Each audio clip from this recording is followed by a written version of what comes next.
390 Wagmaster here. All right, this is part 2 of a little project that I'm doing.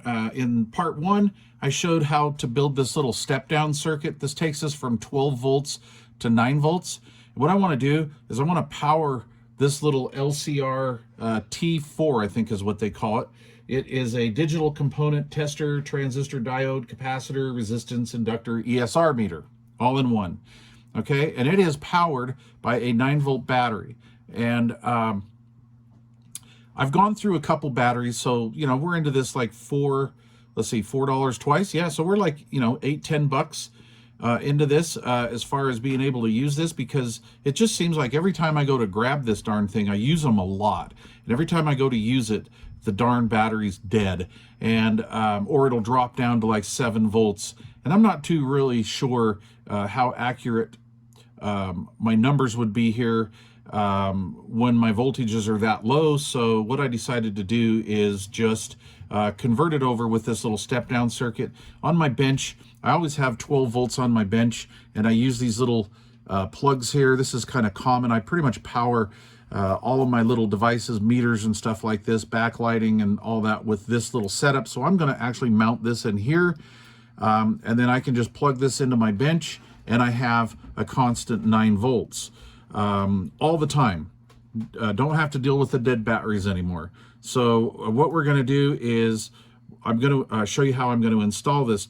Now on this little 7809, this is what they call an isolated 7809, so it doesn't have the metal tab to mount onto a heat sink. So if you're going to use more than maybe 100 milliamps or something, you might want to use just a standard one.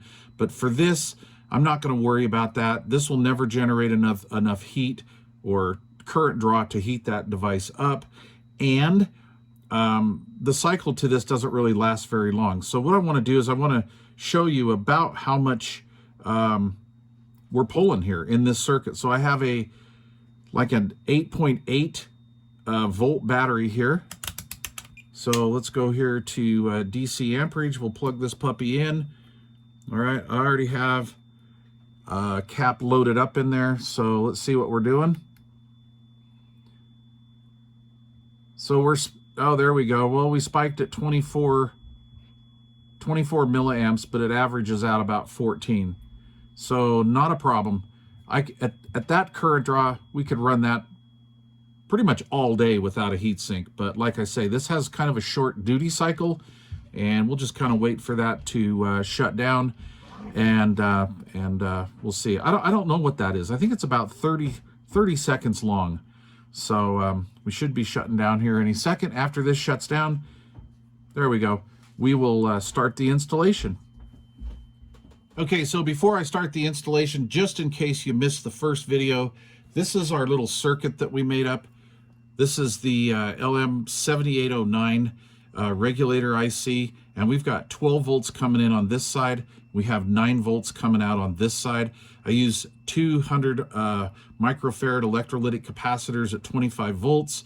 The capacitance wouldn't really matter in this particular application because I'm using a very clean regulated 12 volt power source here. It's one of my bench power supplies. It's a nice clean power supply. However, I built it like this in case you wanted to put this circuit like in a vehicle or something like that. So let's just check and see what we've got. So we're going to have 12 volts coming in off the bench here, actually 13.72. And on the output side, the side that's going to go to the LCR itself, and we are sitting at 9.1. That is going to be absolutely just perfect. Perfect. All right, let's continue.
Okay, so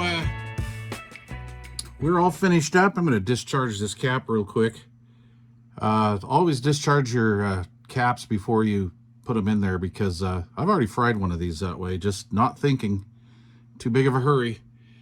Okay, so let's throw that in there. And I really like these. These are a great little device. Get these off eBay. There's a guy on there. His eBay shop is called Hero Shop, HEROSHOP.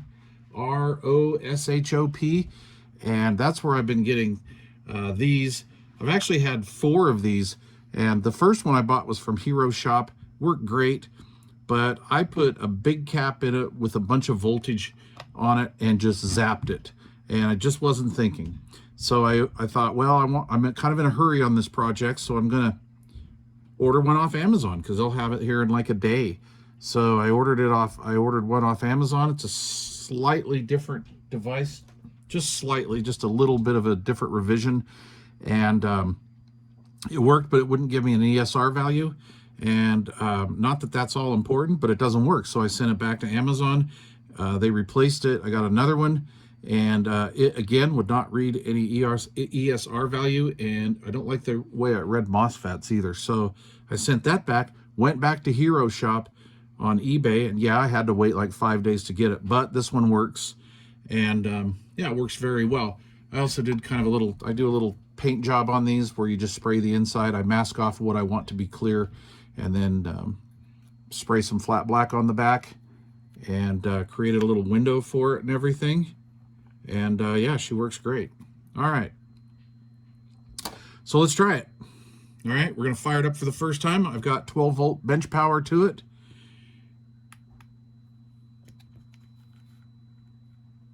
Testing at 9.15 volts, so that's pretty close.